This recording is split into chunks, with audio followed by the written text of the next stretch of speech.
우리 인생이 가진 여러 가지 문제점 중에서 가장 안타까운 문제점을 하나 소개합니다. 오늘 이 자리에, 현재의 자리에 오늘 우리가 서 있습니다. 하나님께서 오늘 우리와 함께 하시면서 길을 인도하실 때 할 때에 하나님의 계획과 포부가 우리 가운데 들려질 수 있습니다. 야, 이런 거 한번 해보자. 너 나를 섬긴다고 하니까 나를 섬기는 너와 내가 이런 일을 한번 해보자고 하나님이 일을 계획하시겠죠. 그 일이야말로 하나님께 최고의 영광이 될 것이고 최대의 일이 될 것이며 최상의 조건에서 하나님 영광 받으신 일이 될 것입니다. 그래서 하나님이 일을 계획하실 때는 다른 변수를 얘기하지 않으시고 최고, 최상, 최대만을 얘기하십니다. 그리고 여기까지 가자 하시죠. 그런데 이 자리에 서서 우리가 들었던 이 놀라운 일들, 깨닫지 못하는 것은 하나님 앞에 깨어있지 못해서 말씀과 기도로 하나님 음성을 듣지 못하다 보니까 저걸 깨닫지 못하는 것은 말할 거 없고 그 인생은 너무 불쌍한 인생이고, 하나님 앞에 깨어있어서 나를 향한 인류 역사 가운데 나라는 존재는 한 사람이니까 나만이 걸어갈 그 길을 위해서 하나님이 야, 너를 위해 이런 일을 한번 계획해 왔으니까 한번 가자 할 때 우리는 큰 힘을 얻습니다. 근데 안타까운 것은 이것이 우리에게 하나님 계획하신 일임에도 불구하고 이 영광 온전히 드러내고 또 하나님 우리에게 준비하신 이 일을 온전히 맛보지 못하더라는 겁니다. 마치 오늘 우리 이 자리에 서 있지만은 예를 들어서 하나님이 우리를 위해서 영광 받으실 일을 위해 첫 번째 시작하신 게 창조였죠. 그렇죠? 그리고 영광을 지향하셨지만은 이 길로 갔습니까? 안 갔습니까? 갔어요? 안 갔어요? 중간에 뭐가 일어났어요? 타락이 일어나서 지금 이 그림을 제가 몇 주째 그리고 있는데 타락이 일어나서 결국 원치 않았던 전혀 땅반의 길로 와버렸죠. 그런데 너무 안타까운 것은 성경에 나오는 모든 그 구약에 나오는 모든 하나님과 함께 동행했다는 사람들도 그 길을 이 장면을 피할 수가 없었다는 겁니다. 그리고 너무너무 가슴이 아픈 것은 그들의 얘기를 보면서 우리는 그러지 말자고 해도 우리조차도 이 국면을 피하지 못하더라는 거예요. 그래서 하나님은 항상 최고의 길을 계획해 두셨습니다. 자, 오늘 본문 말씀 한번 보면요, 하나님이 모세에게 계획하신 일이 있습니다. 그게 뭡니까? 모세가 이 자리에 서서 지금 하나님의 순종을 따라가고 있습니다. 하나님이 모세에게 말씀하시길 너는 어디로 간다? 가나안 땅으로 간다. 그래서 출애굽하게 하셨죠. 출애굽했어요. 그런데 그 모세가 가나안 땅에 지금 들어갔습니까? 안 갔습니까? 모세가 가나안 땅에 들어갔나요? 못 들어갔나요? 나중에 신명기 말씀 우리가 읽었지만 모세가 하나님께 간절히 구합니다. 하나님, 정말 저 땅 가보고 싶습니다. 모세가 죽기 전에 마지막으로 이스라엘 백성들이 했던 설교가 바로 신명기죠. 그 신명기 말씀의 첫 서두에 모세가 하나님께 간절히 기도했답니다. 왜요? 그 호렙산이라는 산 모압 지방 그 꼭대기 올라가서 요단 저편의 들을 바라보니까, 요단 건너편 땅을 쫙 바라보니까 너무너무 좋고, 와, 하나님이 정말 약속하신 땅처럼 그렇게 보이니까 너무너무 가고 싶은데, 그래서 기도합니다. 하나님, 가게 해달라고. 하나님 뭐라고 하시냐면, 다시는 나한테 그거 구하지 마. 다시는 너 나한테 그거 구하지 마. 너는 그 땅 구경만 해. 그리고 너는 그 땅에 들어가지 못한다. 처음에 하나님이 모세를 출애굽시키시면서 사용하실 때 계획하셨던 땅은 광야, 그리고 그 가야 될 땅을 바라만 보고 구경만 하고 죽는 삶이 아니었습니다. 분명히 하나님 가나안 땅으로 가자라는 분명한 최고 최대 최상의 계획이 있었습니다. 그 일을 위해서 모세를, 이스라엘 백성들을 출애굽시키셨는데 모세가 그 땅을 못 갑니다. 그리고 그 땅에 못 가게 된 이유를 민수기 20장에서 이렇게 얘기합니다. 백성들이 마실 물이 없으니까, 무리바라는 지역에 와서 마실 물이 없으니까 물을 달라고 얘기합니다. 물을 달라고 막 불평하고 원망하니까 모세와 아론이 하나님 앞에 엎드렸고 하나님이 답을 주십니다. 야, 저 반석에게 명령하여서 물을 내라 해라. 그럼 물이 나올 것이다. 근데 모세가 아론과 함께 그 반석에 가서 명령했습니까? 아니면 두 번 쳤습니까? 두 번 쳤어요. 그 명령한 거하고 두 번 친 거하고 물이 나오면 된 거지 뭘 하나님 그렇게 까다롭게 구시냐. 여러분 그렇게 생각하실지 몰라도 저는 그런 생각을 좀 해봤습니다. 뭘 그 명령하던 반석에 쳤던, 만약에 그런 걸로 불순종을 따진다면 우리 이 자리에서 하나님 앞에서 누릴 은혜를 제대로 누릴 사람 몇 명이나 있겠습니까? 하나님 굳이 그거 가지고 그렇게 하셔야 되나? 제가 묵상을 해봤어요. 여러 가지 의견들이 많아요. 뭐 오직 예수일 수도 있기 때문에 뭐 명령해야 된다. 뭐 많아요. 별로 마음에 드는 답은 없어요. 그런데 주목할 점은 하나 있습니다. 모세의 그 사건이 모세 평생의 유일한 불순종 사건이었습니다. 모세가 그렇게 반석에 명령하여 물을 내라고 하는 그 일을 쳤던 그 사건은 모세에게 모세 평생의 유일한 불순종이었습니다. 그리고 그 유일한 불순종을 인해서 모세는 하나님이 처음에 약속하셨던 가나안 땅에 들어가지 못합니다. 오늘 저와 여러분의 삶에 좀 두려워해야 될 것이 뭘까? 사실 어제까지만 해도 설교 본문을 가지고 굉장히 씨름을 했었습니다. 뭘 전해야 되나? 분명히 설교 본문을 정해두고 말씀 묵상 중에 어느 정도 윤곽은 드러났는데 정리가 안 되는 거예요. 그러는데 어젯밤에 이름을 밝히지 말했으니까 이름을 안 밝히겠습니다. 꼴통 두 사람을 만났습니다. 꼴통 둘을 만날 때 제 기분은 지금 설교 준비도 안 돼가지고 힘들어 죽겠는데 이것들까지 내가 날 괴롭히고 이것도 만나야 되나 이런 심정으로 만났습니다. 근데 거기서 이 꼴통 둘이가 가지고 있는 숙제를 풀어주면서 오늘 말씀을 정리하게 되었습니다. 그래서 하나님이 꼴통을 통해서도 역사하시는구나 그런 감사한 마음으로 여러분과 나눕니다. 자 보세요. 여러분이 서 있는 인생의 자리는 여러분이 원든 원치 않든 지난날에 어떤 삶을 살아왔는지에 대한 이 열매이자 결과입니다. 지금 여러분이 서 있는 그 자리는 여러분이 지금 다니고 있고 여러분의 삶의 그 모든 것들은 지난날에 여러분이 어떤 삶을 살았는지 그 삶에 대한 열매이자 결과입니다.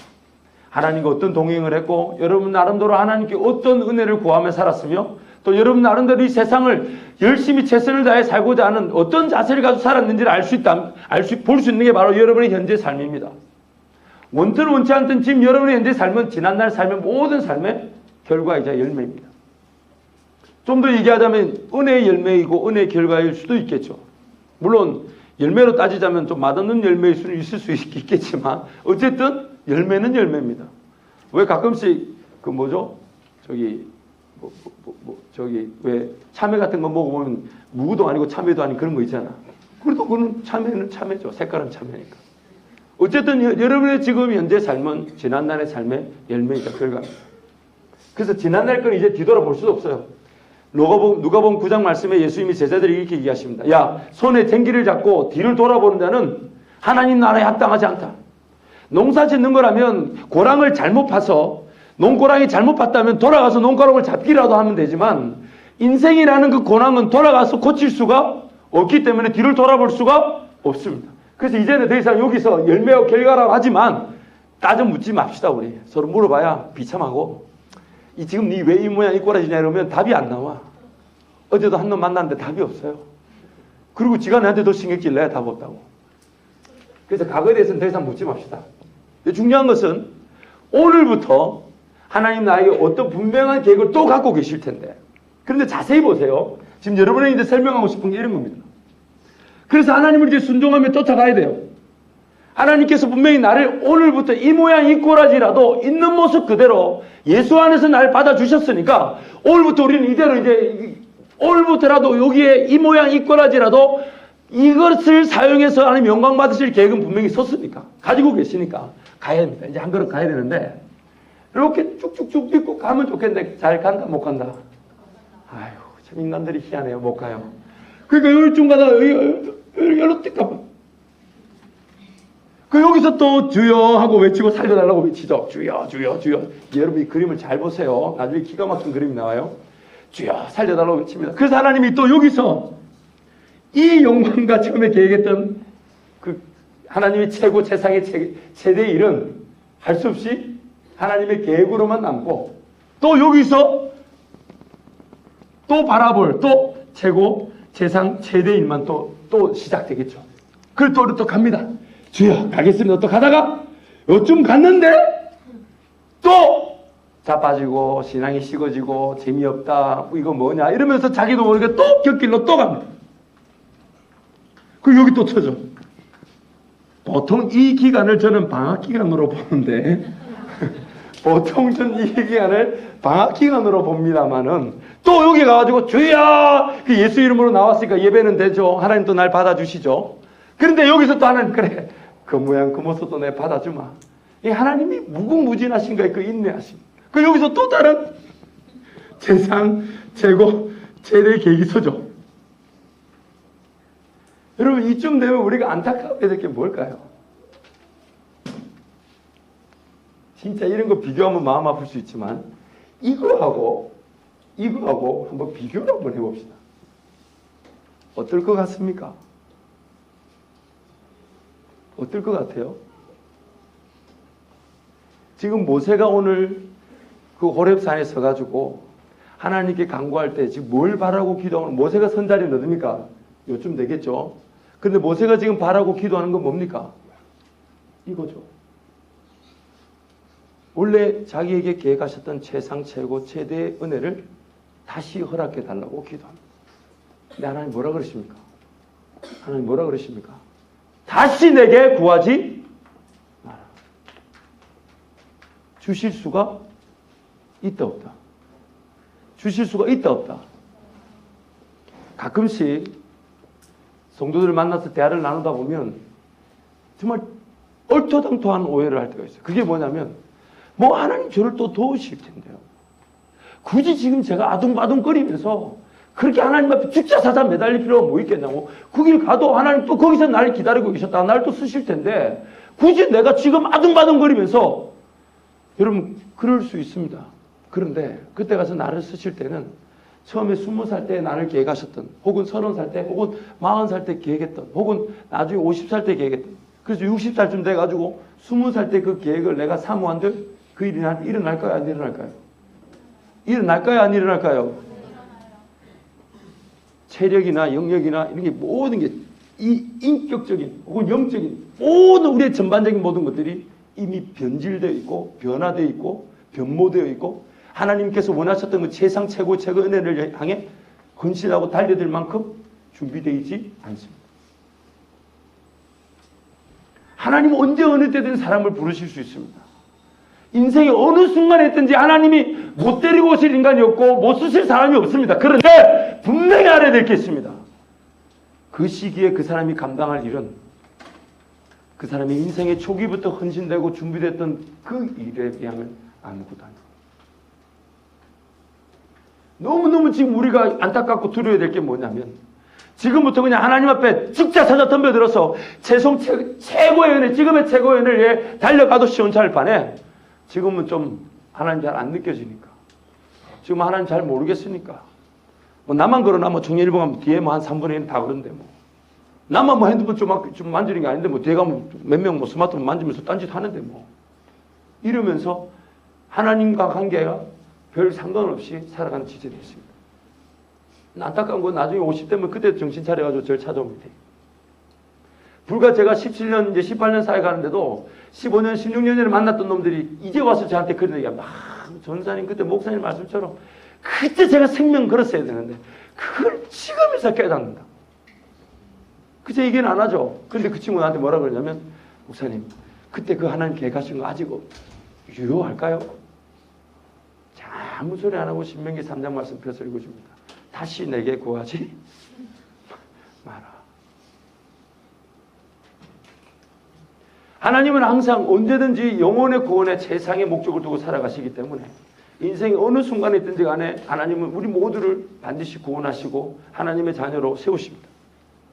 그러나 지금 내가 하나님을 만난 것이 하나님의 자녀라는 분명한 정체성이 있음에도 불구하고 나를 향한 하나님의 그 최고의 계획에 그걸 깨닫고자 몸부림치고 그 일을 위해 죽자사자 덤벼들지 못하고 있다면 나중에 어느 순간 내가 성령을 만나고 하나님 만나는 그 순간에 그때 이를 구한다 하지만 가능하지 않습니다. 20대부터 하나님이 꿈을 주셨을 때는 당장 내가 누릴 꿈이 아닌 준비되고 훈련되고 단련되어서 빚어가셔서 나중에 그 자리에 세우실 그 계획이 있었을 건데 그렇게 20대를 보내고 30대 서가지고 20대처럼 꿈을 요구할 때 하나님은 침묵하십니다. 감당할 수 없는 일이기 때문에 우리에게 허락지 않으십니다. 심지어 그렇게 하나님과 동의했던, 그래서 딱 한 번의 불순종이었는데 모세에게도 이러한 일이 일어났다면 아무리 우리는 더합니다. 갈라디아서 6장 7절 말씀, 8절 말씀. 하나님은 만물이 함부로 여김을 받지 아니하시나니. 이건 구약의 말씀이 아니에요. 하나님은 함부로 여김을 받지 아니하시나니 사람이 무엇으로 심든지 그대로 거두리라. 사람이 무엇으로 심든지 그대로 거두리라. 오늘 저와 여러분이 하나님의 백성이라는 그 분명한 정체성을 가지고 이 땅을 살아갑니다. 그리고 이제는 우리 능력이 아니라 나를 자녀 삼으신 그 하나님의 도대체 어떤 능력을 가지고 계시고, 그분은 나를 위해 어떤 계획을 가지고 계시고, 그분은 나를 향한 어떤 포부를 갖고 계신지 그것을 확인하는 것이 우리의 삶이지, 내 눈에 보이는 대로, 생각하는 대로, 이해되는 대로 걸어가는 수준이 아닙니다. 내 삶은 내게 아닙니다. 예수님의 피로 지불하고 값주고 하나님의 것으로 삼으신 하나님의 것입니다. 그래서 내 생각대로 안 됩니다, 일이. 내 생각대로 된다면 그 자리에서 우리는 의심해 봐야 됩니다. 이거 내가 구원을 받지 못했는가 보다. 왜? 내 생각대로 가니까. 하나님의 자녀라면 내 생각대로 안 됩니다. 그래서 종종 간증하시는 분들 그런 간증 많이 하죠. 돈 많이 벌었는데 소용없더라. 내 방법대로 돈이 벌리긴 하더라. 근데 지금 내가 죽어가는 병에 걸리니까 그거 다 필요 없더라. 그래서 하나님 앞에 모든 거 다 던지고 기도하시는 분들 많이 보게 되죠. 지금 여러분한테 하나님이 오늘 이 예배 가운데서 말씀하시는 건 딱 두 가지입니다. 여러분 각자 한 사람 한 사람에게 하나님은 원대한 계획을 가지고 계십니다. 그것이 보이지 않는 게 당연합니다. 왜요? 원대하기 때문입니다. 원대하지 않으면 우리는 그걸 인생의 꿈이나 기적이나 능력이라 여기지 않습니다. 그냥 내가 할 수 있는 가능성 정도로 여기지. 두 번째, 하나님 그 원대한 계획을 가지고 계시면서 하신 말씀이 네 방법대로 그 원대한 계획은 이루어지지 않는다. 원대한 계획을 가진 분도 하나님이시지만 그 계획을 이루실 분도, 유일하게 이루실 분도 한 분밖에 없습니다. 하나님 한 분밖에 없습니다. 그래서 지금 이 시간 철저하게 하나님 앞에 내 삶을 걸어도 우리는 부족할 판입니다.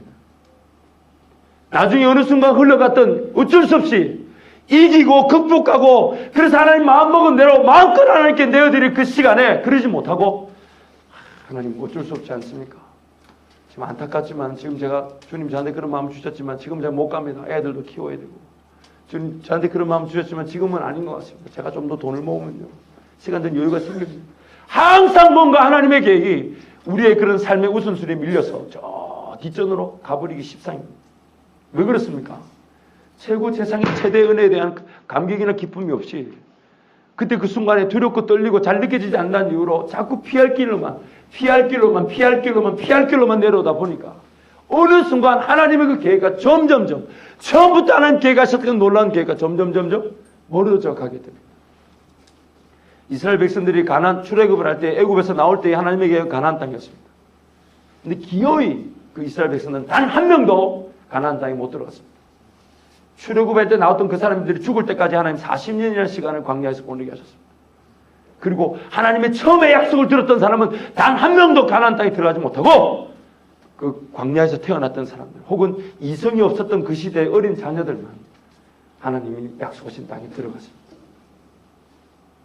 이른바 부흥의 세대라 그러지만, 그런 안타까운 것은 그 인간들도 그 땅에서 제대로 하나님의 세상 최고의 최대 은혜를 누리지 못하고 바벨론으로 포로로 다 끌려가 버리고 말았죠. 오늘 저와 여러분이 두려워야 될 제목은, 지금 뭔가 답답하다, 인생이 그렇게 느껴지지 않는다, 꿈도 없다, 비전도 없다, 그럴 수 있습니다. 근데 오늘 정말 우리가 두렵게 얘기해야 될 게 뭐냐면, 하나님 나를 향해 처음부터 계획하셨던 그 가장 첫 번째 그 플랜, 어쩌면 이미 멀어진지 몰라요. 그냥 지금부터라도 내가 50대, 60대에 대해서 꾸지 못할 꿈을 지금 내가 꿀 수 있다는 것을 감사하게 여기면서 그 꿈을 향해 헌신하고 그 꿈을 향해 준비되고 훈련되고 단련되기를 사모해야 될 줄 믿습니다.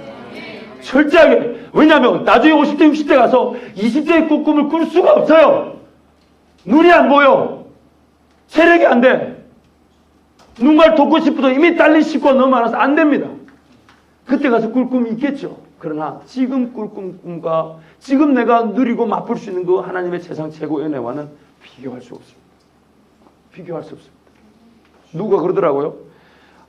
목사님 그렇게 바둥바둥거리면서 지금 당장 예수 믿을 필요 있나요? 뭐 죽기 직전에 예수 믿고 간 사람도 있는데요. 모르는 게 하나 있죠. 죽기 직전에 예수 믿고 간 사람이 누리지 못한 게 뭘까요? 이 땅에서 하나님 나라 그 영광, 이 땅에서 하나님의 백성만이 누릴 그 특권과 은혜를 그 죽기 직전에 예수 믿는 사람들은 누리지 못하고 갔습니다. 너무 안타까운 건 지금 우리는 또 죽지도 못하고 있어요. 그럼 이대로 갈 것인가? 저와 여러분이 더욱더 철저하게 주의 은혜를 구해야 될 제목이 바로 이것입니다. 철저하게 두렵고 떨려야 될 것이 바로 이것입니다. 지금 내가 하나님이 만나지지 않고 느껴지지 않다면 그것을 안타까워할 줄 알고 아파할 줄 알면서 무릎을 꿇을 줄 알아야 합니다. 뭔가 느껴질 때가 있겠지, 하나님 만나질 때가 있겠지 하고 미뤄둘 일이 아닙니다. 그렇게 미뤄뒀다가 시간이 계속 갑니다. 자세히 보세요. 지금 내가 여기서 하나님을 만난다 하는데 잘 안 느껴져. 그래서 이 길을 따라가야 되는 걸 알면서 해야 될 게 뭔지를 알면서 자기도 모르는 사이에 지금 예배가 잘 안 되네. 그러면서 그 자리에 머뭇거리는 듯 서 있는 듯 보이지만은 과연 내가 가만히 머뭇거리고 그 자리에 서 있는 걸까요? 시간은 계속 흘러가고 있습니다. 한 걸음 한 걸음 주님을 쫓아가야 될 그 시간은 내 의지와 상관없이 계속 흘러가고 있습니다. 내가 하나님 앞에 뜨겁지 못한 걸 안타까울 줄 알고 무릎을 꿇어야 될 이유가 바로 이것입니다. 왜요? 그걸 안타까워할 줄 모르는 순간 이 세상 최고의 은혜는 점점 거리를 두게 되겠죠. 더군다나 나의 인생의 그런 시간은 점점 흘러가서 나는 결국 어느 순간에 또 피할 길을 구하고 마는, 또 피할 길을 구하고 마는, 또 그 자리에서 또 하나님은 또 계획을 가지고 계신다 하시지만은 또 따라오면 또 피할 길을 구하고 마는, 자꾸만 피할 길을 가는 거죠. 피할 길을. 그러다가 이 꿈과는 전혀 관계없는 길로 점점 가다가 나중에는 주님 만나겠죠. 주님 만나겠죠. 참 민망할 것 같아요. 참 민망할 것 같아요. 주님은 우리를 끌어안으시겠지만 우리는 주님 만나 참 민망할 것 같아요. 주님, 지금 제가 여기 오면 안 됩니다. 아직까지 제가 주님께 뭘 한 일도 없는데 지금 저를 부르시면 어떡합니까? 어쩌면 그런 소리 할지도 모릅니다. 주님은 그런 소리 안 하시겠지만 우리가 그런 소리 할 수 있습니다. 왜요? 주님을 섬기겠다는 마음이 없었던 게 아닌데 우리도 모르는 사이에 점점점 주님의 계획과 멀리 피할 길로만 그때 나름대로 이유는 다 있었어요. 주님 그때는 고3이었고요. 입시 준비였고요. 진로 준비해야 됐고요. 자격증 때문에.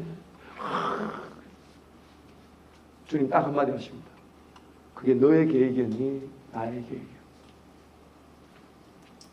우리 모든 핑계를 변명을 다 갖고 있습니다. 목사님 이번에 수련해요. 가고 싶은데 못 갑니다. 왜냐하면 이런 일이 있고 저런 일이 있고요. 그럼 제가 뭐라 그럽니까? 그럼 할 수 없지 뭐. 지금 그런 결정을 내리기까지 삶을 그렇게 살아왔다는 거죠. 그러니 제가 그거다 대놓고 억지로 어디게 밀어붙여서 가겠나? 그렇구나. 내가 기도할게. 다음에 기회를 보자. 근데 그게 이기는 길이 아닌 피할 길이라는 걸 알고 가슴 치면 안타까울 줄 알아요. 가슴 치면 안타까울 줄 알아요. 독일의 그 신학자이자 목사이신 그 본헤퍼라는 분이 계셨습니다. 이분은 이제 이 독일 교회가 이 정신 나간 짓을 한 거죠. 독일 교회가 히틀러를 지지하고 히틀러를 이렇게 오히려 히틀러가 더 악행을 저지를 수 있도록 뒷받침을 하니까 그 가운데서 양심을 가지고 말씀을 전하다가 나중에 옥중에서 살다가 돌아가셨는데 이 본헤퍼라는 분이 옥중에서 남긴 글, 여러 글 중에서 나를 따르라는 이 책이 있는데 그 중에 이런 문구가 한 권 딱 나옵니다. 하나님 앞에서 한번 적어볼게요. 독일어로 적겠다네요. 한국말로 적어볼게요. 누가 저번에 한번 이걸 적겠다니까 도구 쓰는 줄 알고 가만히 기다렸다 그러더라고. 정신 나간 짓이죠.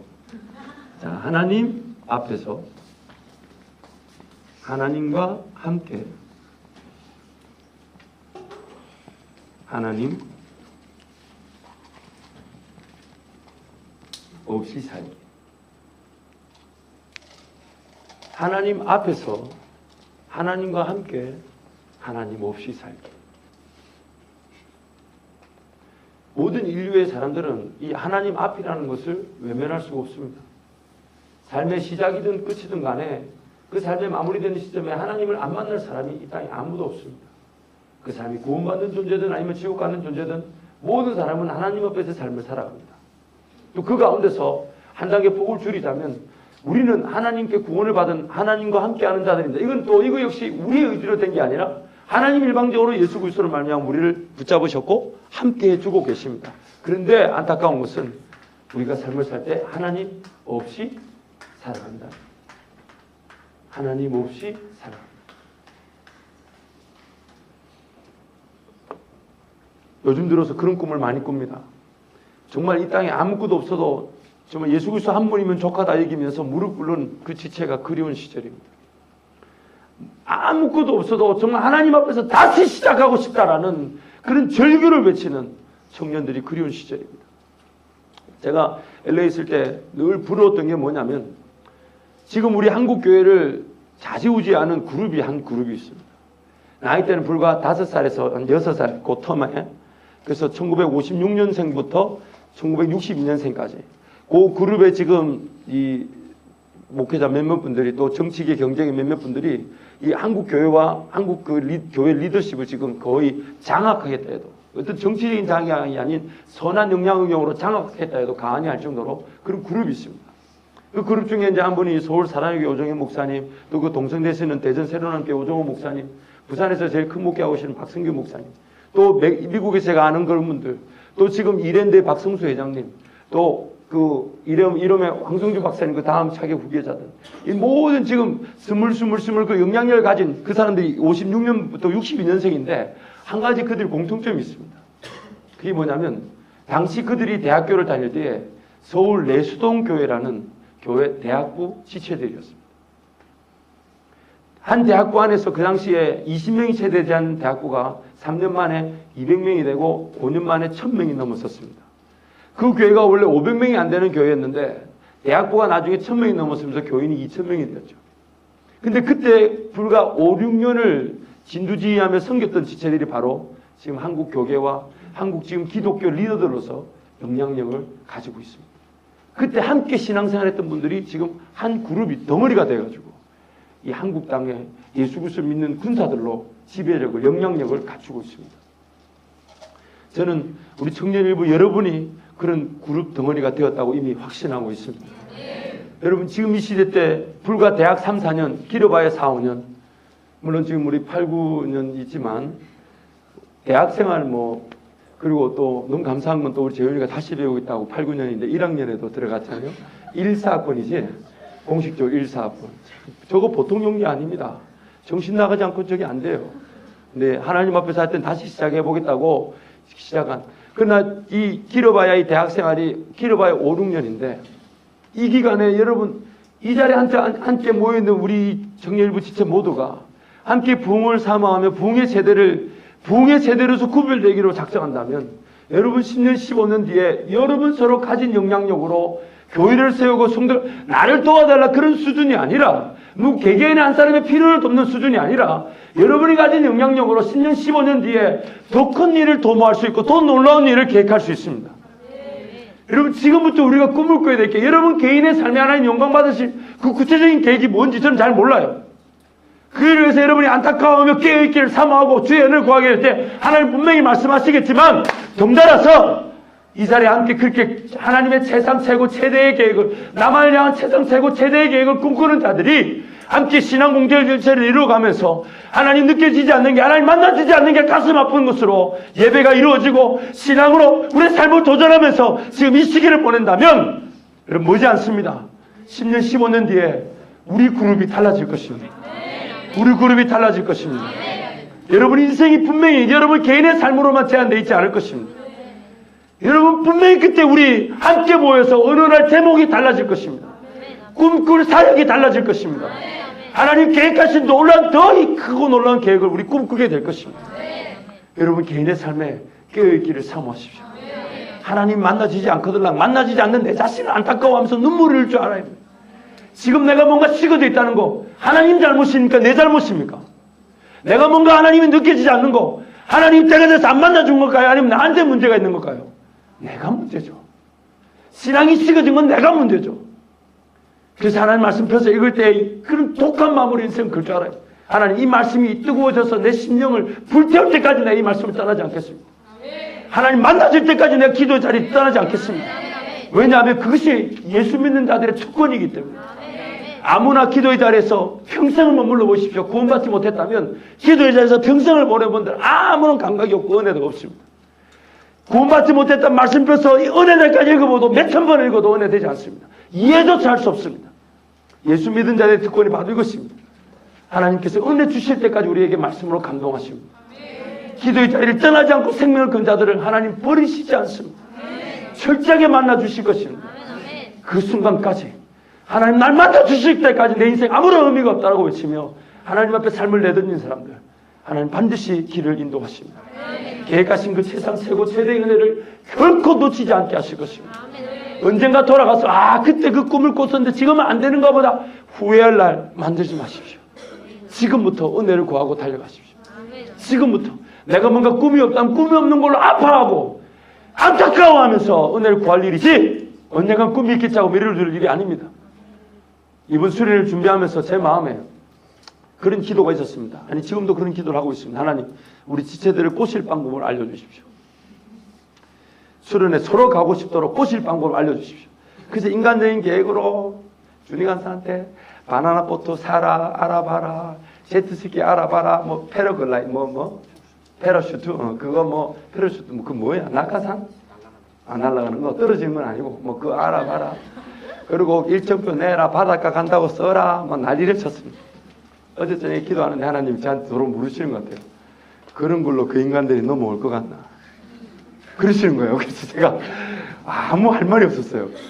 그래도 하나님, 그런 걸로 한두 명은 넘어오지 않겠냐 하니까 아마 니만 넘어갔을 거야. 아마 저한테만 그러신 거예요. 너만 좋겠지.